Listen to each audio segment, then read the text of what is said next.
અંબાજીની વાત કરીએ તો અહીંયા અંબાજીમાં પણ ધોધમાર વરસાદના અહેવાલ છે। અંબાજી હાઈવે પર વરસાદી પાણી ભરાઈ ગયા। ગાજવીજ સાથે ધોધમાર વરસાદ પડવાથી અંબાજીના મુખ્ય બજારોમાં નદીઓ વહેતી હોય એવા દ્રશ્યો પણ જોવા મળ્યા। તો અંબાજી પંથકમાં પણ ધોધમાર વરસાદના અહેવાલ છે। અંબાજી હાઈવે પર પાણી ભરાઈ ગયા। ગાજવીજ સાથે વરસાદ પડ્યો છે અને છેલ્લા 2-3 કલાકમાં જ અંબાજીમાં પાણી થઈ ગયું।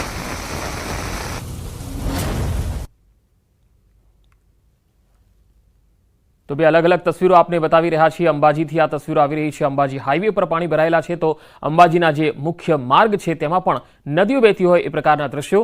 વધુ માહિતી સાથે અંબાજીથી સંવાદદાતા મહેન્દ્ર અગ્રવાલ મારી સાથે જોડાયા છે। મહેન્દ્ર, અંબાજીમાં હાલ વરસાદની શું પરિસ્થિતિ છે અને સવારથી સૌથી વધારે વરસાદ કઈ જગ્યાએ પડ્યો છે જ્યાં પાણી ભરાયા હોય?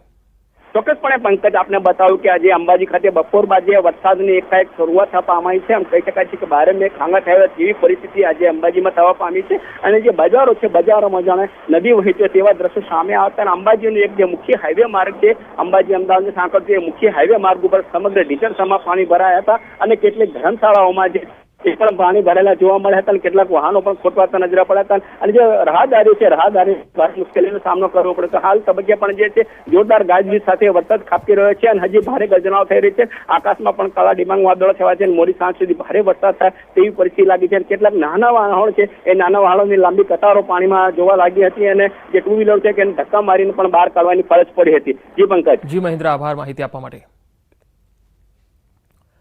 ગાંધીનગરના દહેગામમાં ધોધમાર વરસાદ ખાબક્યો। દહેગામમાં 2 કલાકમાં 3 ઇંચ જેટલો વરસાદ ખાબક્યો છે। શહેરના નીચાણવાળા વિસ્તારોમાં પાણી ભરાઈ ગયા। દહેગામના રસ્તાઓ પર પાણી ભરાઈ ગયા છે। તસવીરોમાં જોઈ શકાય છે કે દહેગામ થોડા વરસાદમાં જ પાણી થઈ ગયું। અહીંયા 2 કલાકમાં 3 ઇંચ જેટલો વરસાદ પડ્યો જેના પગલે નીચાણવાળા વિસ્તારોમાં પાણી ભરાઈ ગયા તો વાહન ચાલકોને અવરજવરમાં પણ હાલાકીનો સામનો કરવો પડી રહ્યો છે। તો ગાંધીનગરના દહેગામથી આવી રહી છે આ તસવીરો। બસ સ્ટેન્ડ વિસ્તારમાં પણ તમે જોઈ શકો છો કે જ્યાં પાણી ભરાયેલા છે તો બીજી તરફ જે ગાંધીબાગ પાસેનો જે રસ્તો છે જે બસ સ્ટેન્ડથી જવાય છે એ રસ્તામાં પણ પાણી ભરાયેલા જોઈ શકાય છે। દહેગામમાં અનેક નીચાણવાળા વિસ્તારોમાં પાણી ભરાઈ ગયા છે। વધુ માહિતી સાથે ગાંધીનગરથી સંવાદદાતા ગીતા મહેતા મારી સાથે જોડાયા છે। ગીતા, ગાંધીનગરમાં દહેગામમાં કેવો વરસાદ છે અને આ સિવાય બીજા તાલુકામાં શું સ્થિતિ છે વરસાદની?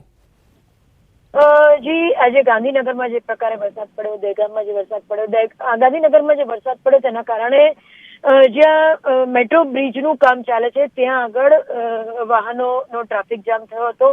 ત્યાં પાણી ભરાયેલાના દ્રશ્યો સર્જાયા હતા। વાત દહેગામની કરીએ તો 2 કલાકમાં 3 ઇંચ વરસાદ ખાબકતા અહીંયા ઠેર ઠેર નીચાણવાળા વિસ્તારોમાં પાણી ભરાયા છે।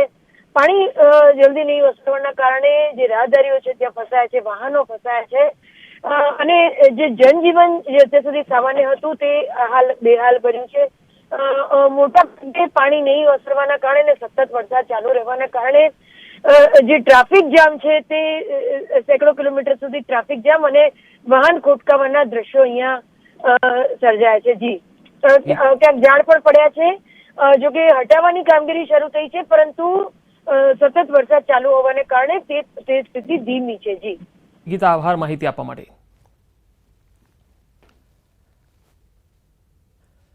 તો હજુ પણ ભારે વરસાદની સંભાવના છે ખાસ કરીને મધ્ય ગુજરાત અને સૌરાષ્ટ્રમાં। તો વરસાદની પડની ખબર ન્યૂઝ 18 પર આપ જોઈ શકશો। વરસાદના સમાચારોનું તોફાની કવરેજ ન્યૂઝ 18 પર જ્યાં જ્યાં પણ વરસાદ સૌથી વધારે છે ત્યાંથી અમારા સંવાદદાતા ગ્રાઉન્ડ રિપોર્ટ આપને આપશે। જુલાઈની જમાવટને યાદ અપાવતી આગાહી ન્યૂઝ 18 પર અમે આપને બતાવી રહ્યા છીએ કારણ કે હવેના 3 દિવસ છે એ ભારે વરસાદના છે અને આજથી જ આ રાઉન્ડ શરૂ થઈ ગયો છે। આજથી 3 દિવસ ભારે વરસાદ પડી શકે છે।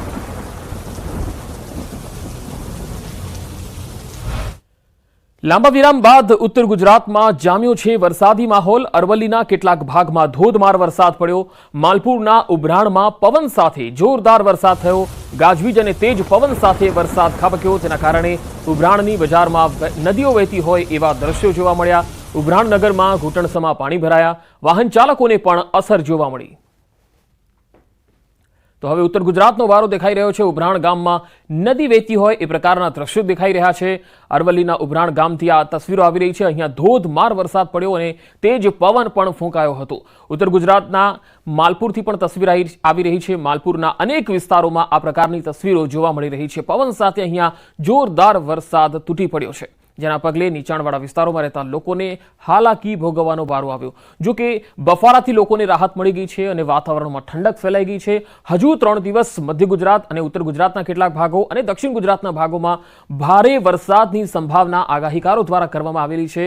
અને ખાસ જે 2 સિસ્ટમ બની રહી છે, એક અરબી સમુદ્રમાં જે સિસ્ટમ આગળ વધી રહી છે ખંભાતના ખાત સુધી છે અને બીજી સિસ્ટમ બંગાળની ખાડીમાંથી ઉત્તર પશ્ચિમ તરફ આવી રહી છે. આ બંને સિસ્ટમોના કારણે વરસાદ જે છે એ ધોધમાર પડી શકે છે. લાંબા વિરામ બાદ ઉત્તર ગુજરાતમાં હવે વરસાદી માહોલ જામ્યો છે, ત્યારે અરવલ્લીના કેટલાક ભાગમાં ધોધમાર વરસાદ પડ્યો. માલપુરના ઉભરાણમાં પવન સાથે જોરદાર વરસાદ પડ્યો છે. તેજ પવન પણ ફૂંકાયો અને ધોધમાર વરસાદ તૂટી પડ્યો. ઉભરાણની બજારમાં નદીઓ વહેતી હોય એવા દ્રશ્યો જોવા મળ્યા હતા. ઘૂંટણસમાં પાણી પણ ભરાઈ ગયા.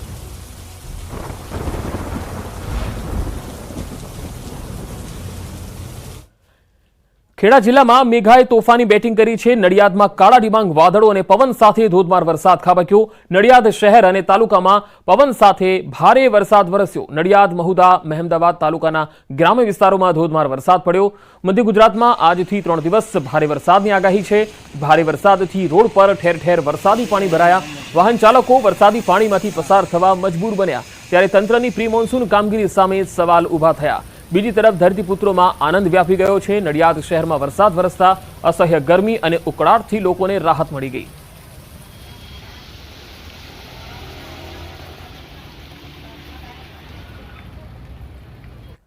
હવામાન વિભાગે આગામી 7 દિવસ સમગ્ર રાજ્યમાં ભારેથી અતિભારે વરસાદની આગાહી કરી છે, જેમાં રાજ્યમાં આગામી 5 દિવસ એવા છે જ્યાં વાવાઝોડાની પણ આગાહી કરવામાં આવેલી છે. સૌરાષ્ટ્ર કચ્છમાં પણ ભારેથી અતિભારે વરસાદની આગાહી છે. હાલ 3 સિસ્ટમ સક્રિય થઈ છે. આજે ઉત્તરથી પૂર્વ ગુજરાતમાં ભારેથી અતિભારે વરસાદની આગાહી છે. સૌરાષ્ટ્રમાં સુરેન્દ્રનગર, રાજકોટ, જૂનાગઢ, ગીર સોમનાથ અને દીવમાં ભારેથી અતિભારે વરસાદની સંભાવના છે. અમદાવાદ જિલ્લામાં પણ ભારેથી અતિભારે વરસાદની આગાહી કરવામાં આવી છે.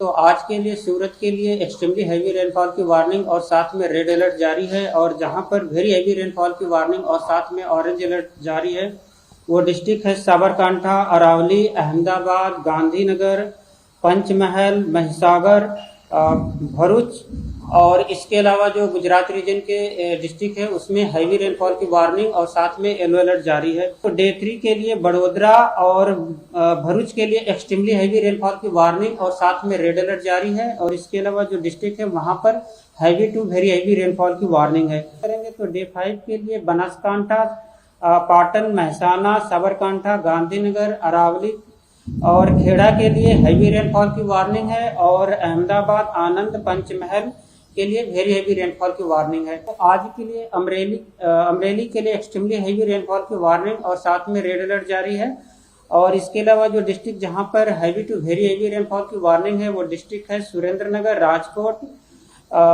जूनागढ़, भावनगर, गिर सोमनाथ, बोटाड और दीव डिस्ट्रिक्ट शामिल है. थंडरस्टॉर्म की वार्निंग आने वाले 5 दिनों के लिए गुजरात स्टेट के सारे डिस्ट्रिक्ट कवर हैं, जिसमें थंडरस्टॉर्म की वार्निंग है. તો વરસાદ અંગે અત્યાર સુધીના સૌથી મોટા સમાચાર. રાજ્યના 8 જિલ્લામાં 24 કલાક પૂરનો ખતરો છે. મધ્ય અને દક્ષિણ ગુજરાતમાં પૂરનું જોખમ છે. ભરૂચ, છોટાઉદેપુરમાં પૂરની આશંકા છે, તો ડાંગ, નર્મદા, નવસારીમાં પણ પૂરની આશંકા છે. સુરત, વડોદરા અને વલસાડમાં પણ પૂરની સંભાવના છે. કેન્દ્રીય હવામાન વિભાગે એલર્ટ આપ્યું છે.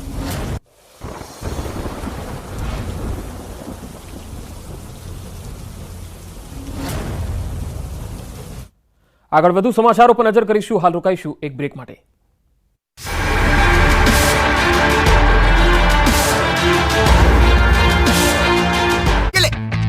એક ઇંચ વરસાદમાં કમરસમાં પાણી ભરાઈ જતા લોકોને પણ ભારે હાલાકીનો સામનો કરવો પડી રહ્યો છે. શાળામાંથી છૂટેલા વિદ્યાર્થીઓને પણ બપોરે હાલાકીનો સામનો કરવો પડ્યો હતો. સાંજે પણ અનેક વિસ્તારોમાં વરસાદને લઈને જાણકારી મળી રહી છે. આણંદ